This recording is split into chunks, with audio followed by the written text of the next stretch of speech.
and could cause civilization-ending disaster. Oh my god, no. Today we're going to be looking at one of DW Planet A's videos. Specifically, why people want to put small nuclear reactors everywhere. Well, because they're awesome. And they're showing a glass cube in the thumbnail. I'm guessing there's a joke in there somewhere about people who live in glass houses. For those of you who don't know me, I'm Tyler Folse. I'm a nuclear engineer with a little over 10 years of experience in the commercial nuclear power industry. From engineering to operations to emergency response. I don't claim to everything there is nuclear, but I can certainly share some knowledge. Let's see. This is supposed to be the next big hope for nuclear energy. It promises to fix A glass cube, okay? all the problems with traditional nuclear power, making it cheaper, faster, and easier to build. Smaller, safer, modular units. I mean, the idea about anything modular makes it, the idea is to quickly reach economies of scale. That's why it's generally cheaper to buy a modular shed from Home Depot than to get lumber yourself, and then it's like, oh, I didn't get quite enough wood, I didn't get quite enough nails, and then have to go back and forth and design it for your specific house. Same general idea. Game changer for nuclear going forward. It's called a small modular reactor, and over the past few decades, more than 80 startups and projects have been working on this futuristic vision. But there's one big problem. So Actually not that futuristic. I mean, smaller reactors have been used for decades in the military. far, only one has actually been built. There are reasons why small modular reactors are not being built, even though many people are talking about them. Nuclear power is in the spotlight again, as the world rushes to find clean energy alternatives. I guess that's a misconception. It looked almost like a ghostly reactor there. I don't know. SMRs could be a really useful tool for doing things that big nuclear plants can't do yet. And they have a leg up from renewables because they could provide constant power everywhere. That is one of the bigger advantages, is they're constant, they're base load. Renewables can't meet the base load. Wind and solar being intermittent, also an energy storage problem. And solar has really unreliable inverters, just to name a few issues. But after decades of nuclear decline, Western countries are really struggling to make this technology work. I'm not actually sure the decline is really relevant. In fact, this technology we would think would be easier than trying to build a full-scale nuclear power plant. Because a lot of the decline is people not knowing how to make large pressure vessels, especially within the US anymore. That's one of the reasons why the newer plants in the US were so much more expensive, and why there aren't any new ones being built after those two recent ones in the state of Georgia yet. There are some ideas, though. And developing countries like China, Russia, and India seem to be pulling ahead fast. So, do SMRs deserve all this hype? And how can we actually make them happen? Nuclear power is a very divisive topic, with a lot of strong arguments for and against the technology. None of the arguments against it I would call as strong. It's overhyped by fear. It's a powerful low-carbon alternative to fossil fuels, and unlike renewables like solar and wind, which fluctuate based on the weather, nuclear has a consistent output. The IEA, an international body that advises governments on the transition to clean energy, says nuclear has to more than double by 2050 if we want any chance at reaching net zero. The problem with nuclear is that it's really big and expensive, takes too long to build, and could cause civilization-ending disaster. Oh my god, no. Okay, they had me going. I mean, yes, they're large, though I don't necessarily see how big is a disadvantage. Expensive and slow, those are the disadvantages, and that it just takes time to build. But it seems like big would actually be great for powering large cities, and I would say you could argue it's negative in the sense that you can't have it for smaller areas, but that just makes it ideal for large urban or energy intensive areas. So big is not a disadvantage. Expensive and slow are. And expensive, and they're kind of related, because part of the slow issue is it takes a while for them to start making money, and they're subject to cost overruns with construction, probably more than other similar sized construction projects. And that's mainly because people don't really know how to build them anymore. I mean, yes, new ones are being built, but it gets challenging to build something that large when a lot of the experts are either retired or in a different country, either of which would drive up the cost because you got to provide incentive for them to help out. And it's And some of them are newer technology. So it is going to be expensive and slow to start. And investors are willing to wait. The problem is if there's deviations from planned schedule. So the slow, to me, isn't as bad as the unpredictable aspect. Because, investors would just plan. It's like, hey, look, I don't expect to make anything for 10 years out of it, but I know it's going to be good. However, if it's 15 years instead of 10 years or 20 years instead of 10 years, that's when they get upset. And because all of their investment risk portfolio was based on that timetable, or somewhere halfway through, you get some crazy politician that says it could cause civilization-ending disaster that decides to pull the plug on the whole project. Which brings me to point 4. No, Chernobyl didn't end civilization. If it didn't even end a civilization, Ukraine is still there. Nuclear power plants are not the same thing as full-scale nuclear war. And even then, depending on your definition of civilization ending, that's debatable. Way more deaths and illnesses come from coal and natural gas. And the irony is they mentioned the civilization-ending disaster, but they're also talking about it helping mitigate the effects of global climate change, which global climate change is more civilization-ending than accident at a nuclear power plant. And global climate change isn't exactly civilization-ending to begin with. In the 70s and leading up to the 80s, there was high public support. Dr. Kuhika Gupta researches public support for nuclear energy in the United States and India. This'll be good. That momentum really crashed through the 80s and 90s with the Chernobyl 3 Mile Island incidents that happened.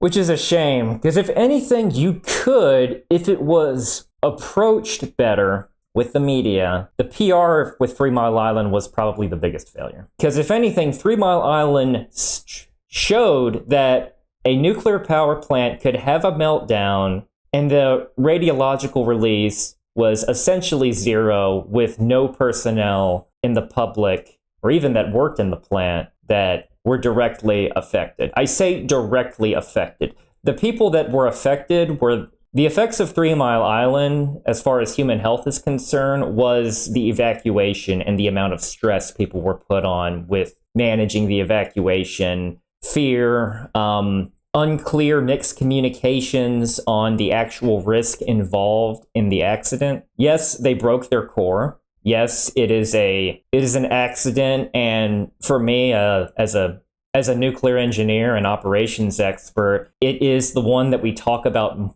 most in terms of developing engineering designs and operator actions to prevent something like this from ever happening again. But 3 Mile Island, no direct impact. Chernobyl, on the other hand, was far worse, but not civilization ending. We made a video on the rise and fall of nuclear energy as a tool to fight climate change, which you can watch here. Nuclear energy really struggled to bounce back from those big disasters. And when the Fukushima nuclear accident happened in 2011, the industry's credibility took another massive hit. But things are starting to look up again. Now, Fukushima had more radiological release than 3 Mile Island, which isn't saying much, but it wasn't on the same scale as Chernobyl. The radiological release was over 10 times less, and also the environment it's released to was a higher energy environment, majority of it just going into the ocean. So the overall impact directly wasn't as much. Nobody died from Fukushima. Or I should say, nobody died as a result of anything to do with the nuclear plant. The tragic aspect that most people seem to forget about and talk about the nuclear accident, is 20,000 people died from the earthquake and tsunami, which is far more than deaths from Chernobyl, even if you go by the most conservative, even if you count deaths from Chernobyl, even if you count cancer deaths in the areas around Chernobyl that haven't happened yet. Support has maybe started trickling back to pre-Fukushima levels, and support is even higher for small modular or other type of advanced reactor technologies. That might be because a lot of these SMRs have some very flashy advertising. Westinghouse 8. Flashy advertising. I'm not an expert on, public opinion or trying to manage fear, but it could just be that they're new. People associate older nuclear plants that existed in the same time period as 3 Mile Island, Chernobyl, Fukushima with accidents. So, hey, something new. They are safer, which is true. They have more, all of these new designs have more passive safety systems. Some of them are completely passive, which is really cool. And by passive safety, I mean no operator action is required to safely shut down the nuclear plant and keep it shut down for a long period of time. Now, current nuclear power plants do have a lot of passive safety systems, but these are more and can be for a longer period of time. Example with Fukushima, all reactors safely shut down within seconds after the earthquake. There were automatic reactor trips or reactor scrams, but it required pumps in order to maintain the core cooled, because even when it's shut down, the reactor produces decay heat. It's far less than 1% of reactor power, but it's enough to heat up and eventually boil away water, which could lead to fuel damage, which is the industry way of saying meltdown. Compared to a passive system, which would just be a water tank combined with an automatic depressurization system that just injects water in with no pumping, no moving parts, just back pressure and gravity to keep the reactor cool. P300 small modular reactor. They're Voyager SMR power plants. There's so many of these. While there are lots of different SMRs being developed, there's currently 4 main types, each using a different coolant to manage the extreme heat of a nuclear fission reaction. They are... Okay, so they're organizing them by coolant. That's one way to do it. You can also organize them by fuel type, say, uranium versus thorium versus plutonium, for instance. But coolant type is a fairly common way to do it. Light water, high temperature gas, liquid metal, and molten salt SMRs. The most common type, though, is light water reactors. They're very similar to traditional nuclear power plants, which are almost all water-cooled. That makes them much easier to design and get approved, as today's nuclear regulations are mostly based on water-cooled reactors. So for light water reactors, the idea is to take a big traditional nuclear power plant, shrink it down, and mass produce it.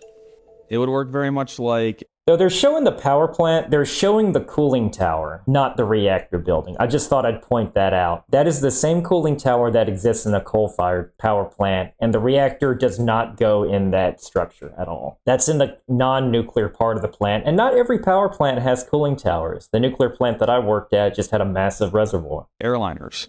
Dr. Adam Stein is an engineer, researcher, and consultant who focuses on nuclear energy.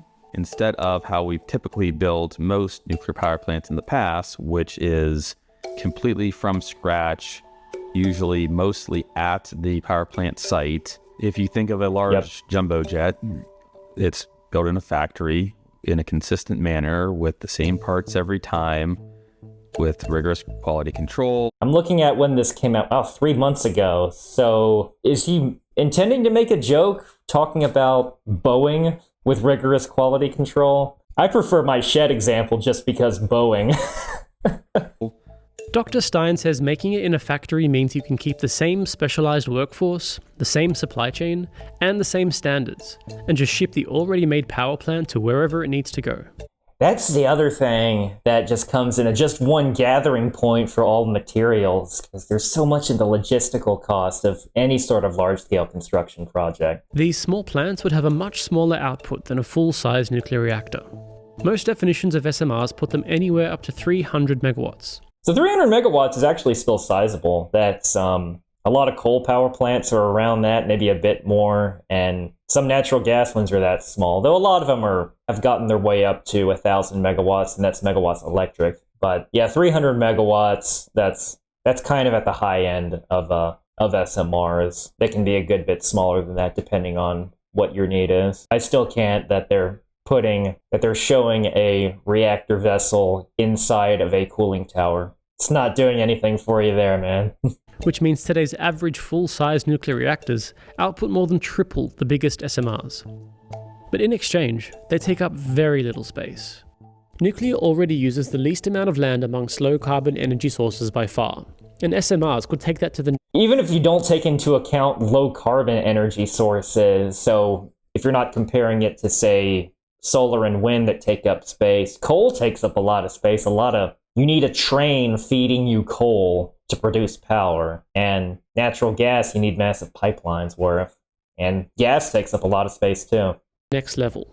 NuScale, one of the biggest SMR developers, claims that this power plant, the Voyager 12, would take up 0.13 square kilometers of land, but could output the equivalent of 18.6 square kilometers of solar panels. Not to mention, provide it constantly and store its energy. So when he says output, I'm just assuming 18.6 square kilometers just to match its megawattage. There's also capacity factor, which most nuclear power plants, it's north of 95%, which capacity factor just means how often they're on versus how often they could theoretically be on. And they're on 24/7 producing power for upwards of 18 to 24 months. The newer designs are 24 months or more. And some small modular reactors can even raise that up to 4 years, 5 years. I've heard 6 years before, what some of these designs claim.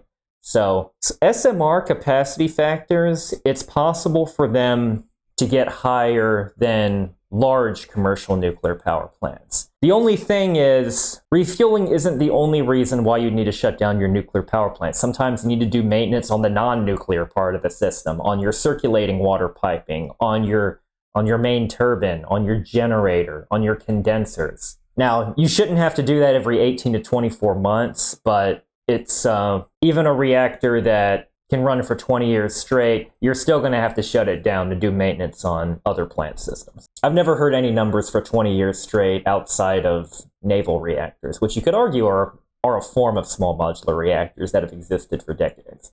So that could get nuclear power online in more places much faster. That's the other thing. You can bring them by a truck or a train in largely one piece.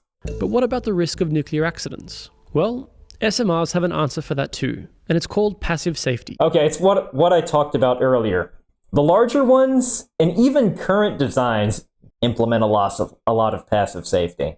And again, not civilization-ending disaster. In nearly all of today's nuclear power plants, the biggest safety task is keeping the core of the reactor cool enough if the plant suddenly shuts down and stops making power. That's the Fukushima event. If the coolant stops circulating for long enough, the fuel will get too hot and melt down. That creates the risk of leaking radioactive material into the surrounding area if all the material doesn't stay contained in the core. You said if all the material doesn't stay contained in the core. Now that's a big if, and 3 Mile Island proved that meltdown did stay within the core. So in the core, and by the way, there are multiple levels of physical shielding to prevent radioisotopes from leaving. The reactor containment structure isn't the only thing. Now, it is pretty robust, but it is your outer layer, which has several feet of concrete in there. You have inner layers. You have what's known as the primary shield wall, and you can even kind of see it in this drawing, that goes around the reactor vessel. You have the secondary shield wall, which goes around the reactor coolant system. And the containment building is your third layer. The secondary shield wall I've also heard referred to as the bioshield. That's an area that you can't walk into while the reactor is operating because the neutron dose is way too high. But you can go into the reactor containment building, the outer sections, just fine while the reactor is operating. So I just wanted to be clear, reactor containment, there's multiple physical layers. Each one of them has feet of concrete. Concrete is used because concrete is good at preventing neutron radiation from leaking, which neutron radiation isn't a concern after the reactor is turned off, but it's so people can do things in the reactor containment building but it's also physical shielding against damaged fuel, molten fuel, and and radiological protection from workers going in the reactor building. That's what happened at the Fukushima Daiichi plant in 2011, after an earthquake triggered a safety shutdown. The plant automatically switched to its backup. When he says safety shutdown, he's referring to an automatic reactor trip, and that's when the control rods fall in, shutting down the reactor in a matter of seconds. Generators to keep the coolant circulating through pumps. But an hour later, a massive tsunami triggered by the earthquake wiped out the plant's backup systems, and 3 reactors melted down. So to avoid this type of scenario, many newer generation power plants use passive and self-contained safety systems that don't rely on human operators or external power. This approach is seen as safer than previous models, and many SMR safety designs claim to be completely passively cooled without the need for any external water either. That makes being a reactor operator so easy. When all your systems are passive, to respond to even an accident such as a large break loss of coolant accident, the reactor just shuts itself down. You could essentially just kick back, put your feet up in the control room, and really just make sure all the automatic functions do what they're supposed to do. That's kind of what you do now, but I mean, there's a few things, but it's a bit more involved, mainly just because the control systems are ancient by modern control room standards. But the environment can be a lot more relaxed, and can imagine how easy an emergency planning drill is in a 100% passive nuclear power plant. To do that, they would use a natural force called convection, which is basically the same thing that happens in a kettle. When liquids and gases get hot, they rise to the top, and when they cool, they sink to the bottom, creating a loop. To take advantage of convection, these SMRs have a series of chambers that can allow for passive circulation of water. The reactor core is placed inside a larger shell, which is submerged in water in a containment structure underground. In an emergency, the nuclear reaction which generates heat would shut down, and the reactor would close itself off, not letting anything in or out. So to get rid of the remaining heat inside the core, convection comes in. As the water inside the core heats up, it rises to the top, turns into steam, and gets pushed out into the larger shell, which is kept cool from the water it's submerged in. That steam hits the larger shell, condenses back into water, and pools at the bottom, ready to flow back into the reactor and continue the cycle.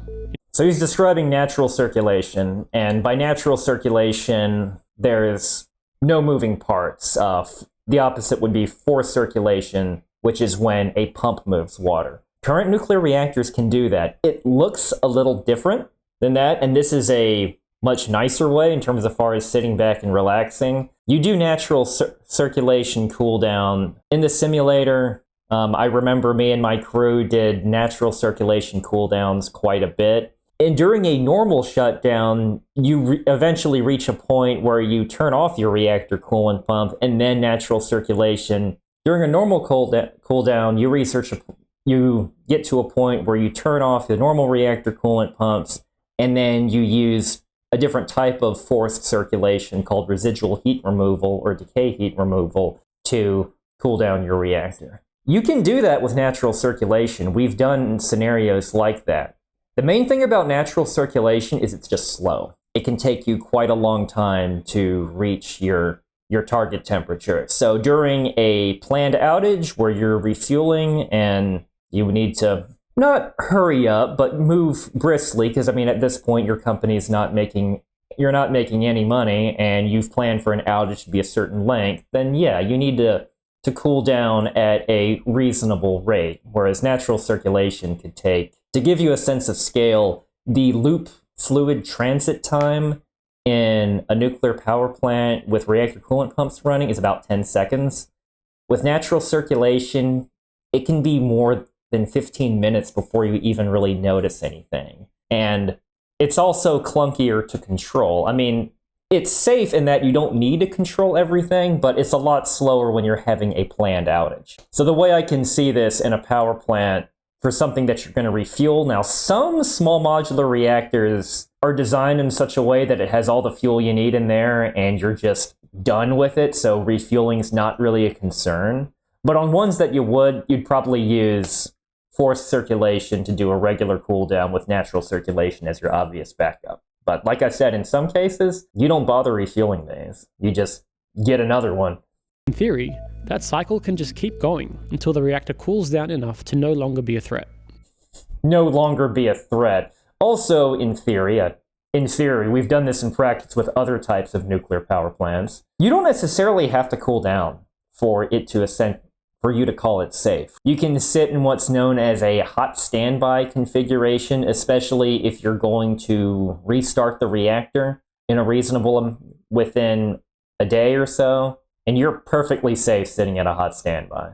But while there's a lot of hype around these innovative designs, the likelihood of SMRs ever... These buildings look like just some of their fancy corporate headquarters. You're not going to see At least I hope you're not going to see reactor containment buildings that look like they were designed by Frank Lloyd Wright. They're built like fortresses, not artistic expressions. Actually working out depends a lot on how you look at them.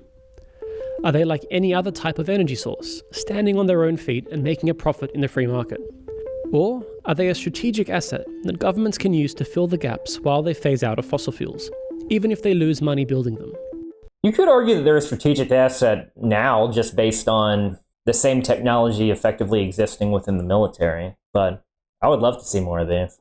Analysts say that first way is the approach in the US and EU, and so far, it hasn't worked out too well. That's too expensive. That's Dr. Friederike Fries, a physicist That's and true with nuclear any energy new technology, researcher. though. She says that despite a surge of SMR startups and projects in the US and Europe over the past decade, small nuclear has run into the same problems as big nuclear.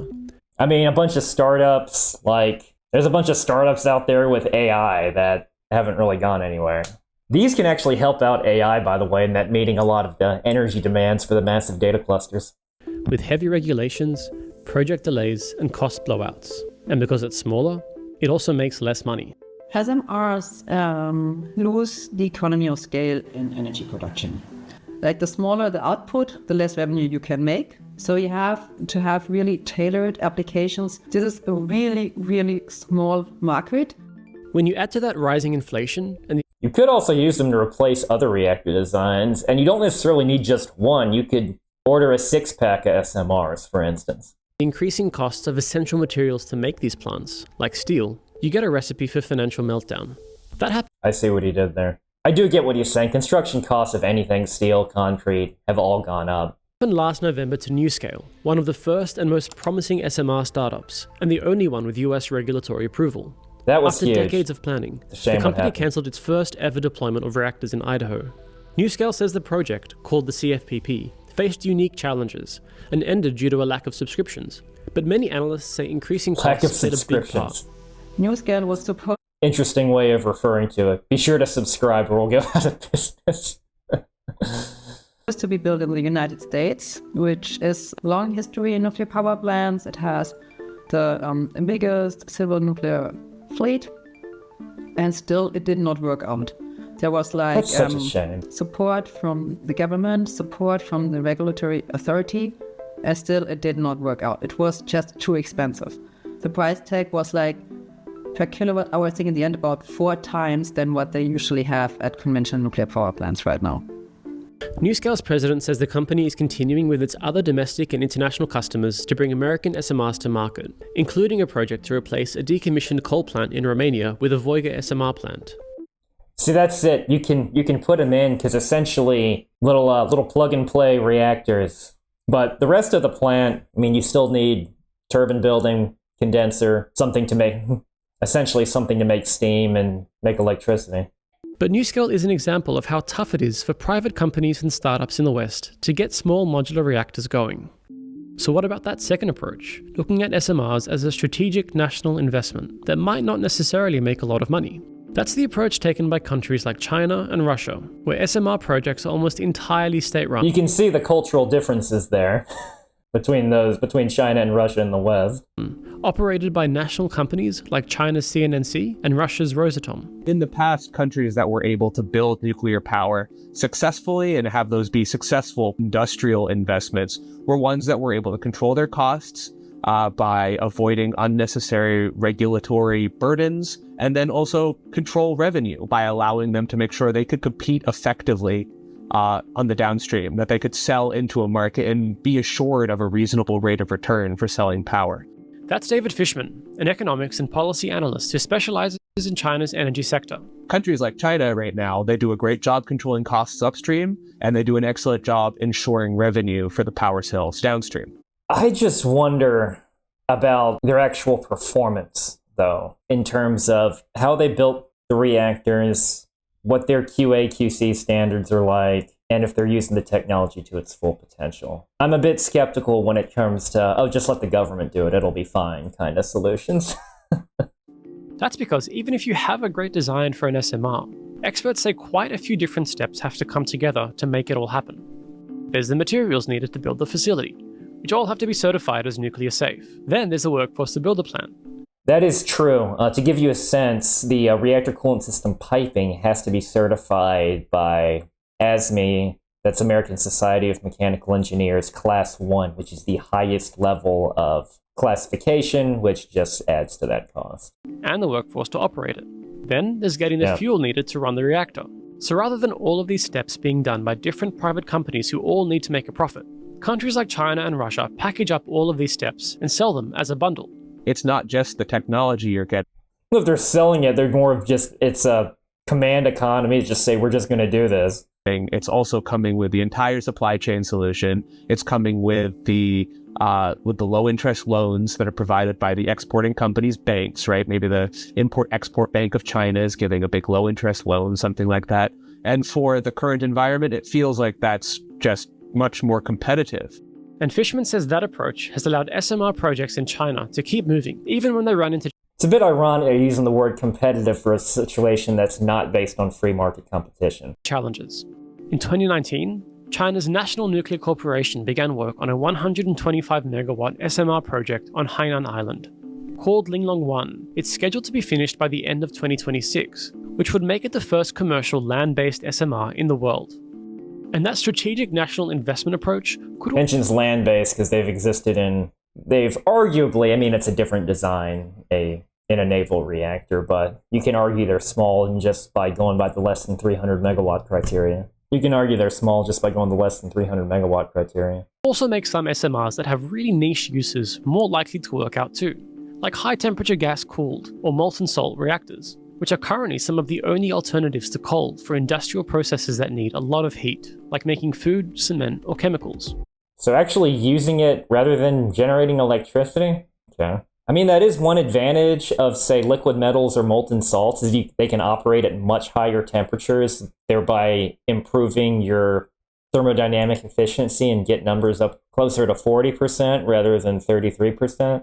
Problem with those is, in the case of liquid metal, if you're using something like sodium, it reacts violently with water, and you essentially need to have a chemical plant to make your liquid sodium right next to it. And in the case of molten salt, it's a lot more corrosive than, say, the limited amount of impurities that you would put in water. In these two, you're essentially adding another largely new component to a new reactor design, which is just going to make the construction and operations process more complicated, at least initially. People will learn it, and people will learn it when you build enough of these, but it's going to have that's going to be a more challenging first mover thing compared to the light water reactors or even the high temperature gas reactors, because there's been more of them than molten salt, for instance. We made a video on molten salt reactors and thorium, which you can watch here. So that's the end of the story, right?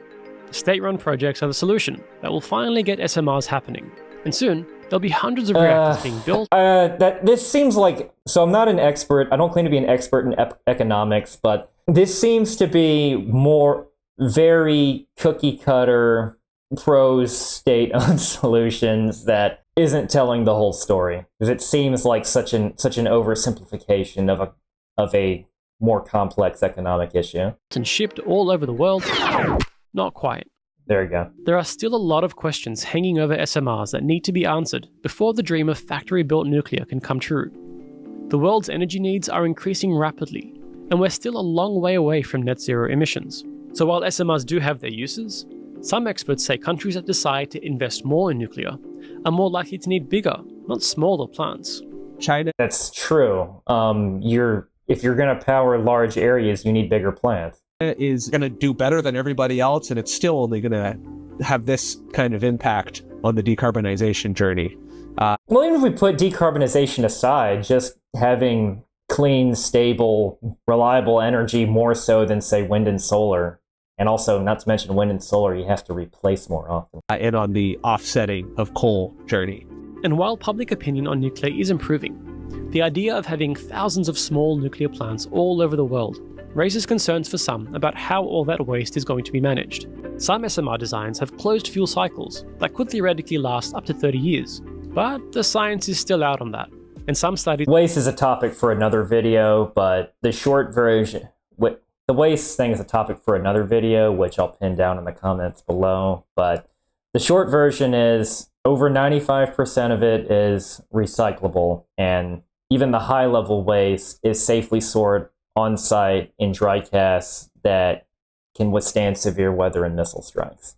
Have shown SMRs using more, not less nuclear fuel overall. Still, many advocates point out that we're probably going to need nuclear for a lot longer than 2050, or whenever we manage to reach net zero.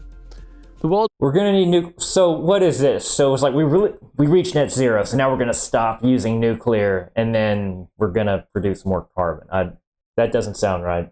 Population and energy needs are going to keep rising, and the strategy of using nuclear alongside renewables looks like it's here to stay. So what do you think of these small nuclear reactors? I still think they're a cool design. I'd like to see more of them. What do you think? Thank you very much for watching. I'll see you next time.